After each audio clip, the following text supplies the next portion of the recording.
আসসালামু আলাইকুম, সবাইকে শুভেচ্ছা সহ আমন্ত্রণ জানাচ্ছি বাংলা রাতের সংবাদের সাথে আছি আমি আন্নামা চৌধুরী। প্রথমে লতিফ ট্রাভেলস সংবাদ শিরোনাম।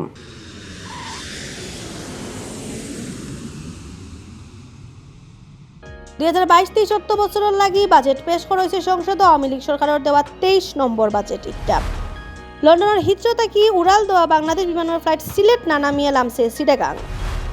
গ্যাসের দাম বাড়ানোর প্রতিবাদে কেন্দ্রীয় কর্মসূচির অংশ হিসাবে সিলেটও বিক্ষোভ সমাবেশ আর র্যালি করছে মহানগর বিএনপি। এত সময় শুনছিলেন শিরোনাম, এবারে বিস্তারিত। 2021-22 অর্থ বছরের বাজেট পেশ করা হয়েছে সংসদ। এই বাজেট পেশ করছেন অর্থমন্ত্রী আহম মুস্তফা কামাল এমপি। বৃহস্পতিবার বিয়াল 3টার সময় জাতীয় সংসদ 6,78,064 কোটি টাকার বাজেট দেওয়া হয়েছে। এর আগে জাতীয় সংসদ ভবন ও প্রধানমন্ত্রী শেখ হাসিনার সভাপতিত্বে মন্ত্রিসভার বৈঠকও প্রস্তাব করা এই বাজেট অনুমোদন দেওয়া হয়।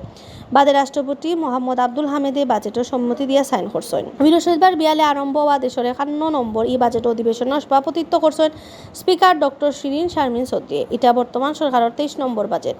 এই সময় উপস্থিত আসলা প্রধানমন্ত্রী শেখ হাসিনা। কোভিডের অভিঘাত পেরিয়ে উন্নয়নের ধারাবাহিকতায় প্রত্যাবর্তন শিরোনামে প্রস্তাব করা এই বাজেটও 6,78,064 কোটি টাকার প্রস্তাব দেওয়া হয়েছে। বাজেটিকটা গেছে চলিত 2021-22 অর্থ বছরের প্রস্তাব করা বাজেট থাকি 74,383 কোটি টাকা বলন, আর সংশোধন করা বাজেট থাকি বলন 84,564 কোটি টাকা। দেশের ইতিহাসের সব থেকে বড় ঘাটতির বাজেট এইটা।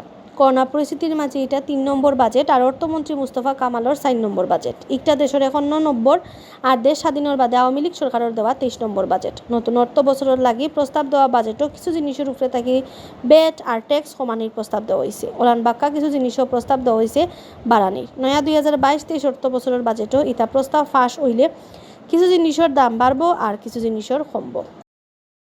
লন্ডন থেকে বাংলাদেশ বিমানের ফ্লাইট উড়াল দিছিল সিলেটর উসমানী এয়ারপোর্টও নামতো করি।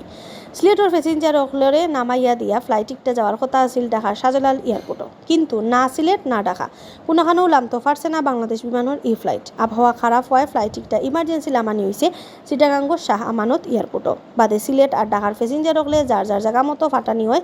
একটা ছাড়াও ঢাকার শাহজালাল এয়ারপোর্টর না নামতো ফারিয়া জিদ্দা আর লন্ডন দুইটা ফ্লাইটও গিয়া নামছে শাহ আমানত এয়ারপোর্টও। ফিরত গেছে চিটাগাং তাকি ঢাকার পথে রওনা হওয়া একটা ডোমেস্টিক ফ্লাইট। বৃহস্পতিবার ইতা ফ্লাইটও বেজাঘাত নামার কথায় সাংবাদিকসকলে নিশ্চিত করছেন শাহ আমানত এয়ারপোর্টের director wing commander Farhad Hossain খানে।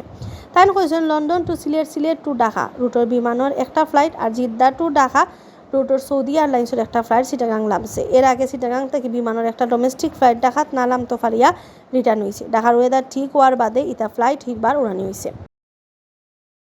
গ্যাসের দাম বাড়ানোর প্রতিবাদে কেন্দ্রীয় কর্মসূচির অংশ হিসাবে সিলেটও বিক্ষোভ সমাবেশ আর র্যালি করছে মহানগর বিএনপি। বৃহস্পতিবার বেলা 3টার সময় রেজিস্ট্রারি মাঠও হয়েছে বিক্ষোভ সমাবেশ বাদে বার করা হয়েছে র্যালি। সমাবেশও বক্তা হলে কইছেন সরকারের ভুল নীতি, সিস্টেম লস আর দুর্নীতি না হরাইয়া কাস্টমারের লাগে গ্যাসের দাম বাড়ানি হয়েছে। গ্যাসের 13 বছরের কয়েকবার গ্যাসের দাম বাড়াইছে সরকারে। মানুষের দিন খাটানি কঠিন হইয়া দাঁড়াইছে। এমনও রুজকুর দরকারি জিনিসপত্র মানুষের কিনার ক্ষমতার বাইরে গেছে। এর মাঝে গ্যাসের দাম বাড়ানির সিদ্ধান্ত হালত আরো খারাপ করে দিব। মহানগর বিএনপি আহ্বায়ক আব্দুল কাইয়ুম জালালি ফঙ্কি সভাপতিত্বে সদস্য সচিব মিফতা সিদ্দিকীর পরিচালনায় এই সভা হয়েছে। বাদে রেজিস্ট্রারি মাঠ থেকে র্যালি বার করিয়া টাউনের কয়েকটা সড়ক চক্কর দিচ্ছেন বিএনপির নেতা কর্মীতে। সভা তারও বক্তৃতা করছে সিলেট মহানগর বিএনপির আগর সভাপতি নাসিম হুসাইন, যুগ্ম আহ্বায়ক অকলর মাঝে আসলা ফরহাদ চৌধুরী শামীম, হাবিবুর রহমান হাবিব, এমদাদ হোসেন চৌধুরী, রুকসানা বেগম শাহনাজ, আজমল চৌধুরী সাদেক, নজিবুর রহমান নজিব, সালেহ আহমদ খসরু সহ দলের অন্যান্য নেতাকর্মীতে।